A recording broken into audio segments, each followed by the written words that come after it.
कस्तो ठुलो पानी बाढी आइरहेछ है यो समुद्रमा, मलेसियाको समुद्रमा पुरो बाढी आइरहेछ। त्यहाँ पर पिण्ड नाउँदैछ, त्यो पनि लान आँटिसक्यो, कतिखेर जलाउने हो थाहा भएन। ओ त्यहाँ पर मेरो बुढी सकेको छ, यो खिचिरहेछ, पुरा उसलाई मन परिरहेछ। म चाहिँ यतापट्टि छु, मेरो बुढीको हेर त त्यहाँनिर बेहालत भइरहेछ।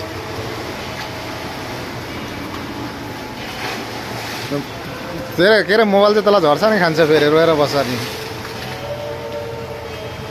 उसलाई त्यहाँ धेरै मन परेको अरे त्यहाँ चाहिँ।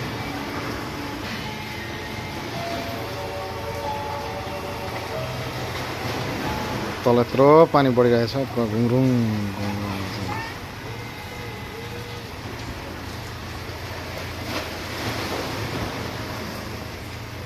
यस्तो आउँदो रहेछ है। पानी परेको हिजो बेलुकीदेखि, हिजो बेलुकी ननस्टप पानी परेको छ यहाँनिर। पानी पुरा यस्तो, हामी चाहिँ घुम्न आएको यो ठाउँमा। तर के गर्नु र, यति महँगो रहेन रहेछ, महँगो पनि। तर जस खानेकुरा चाहिँ एकदम राम्रो राम्रो राम्रो खानेकुराहरू पाउँदो रहेछ, मिठो पनि रहेछ खानेकुराहरू।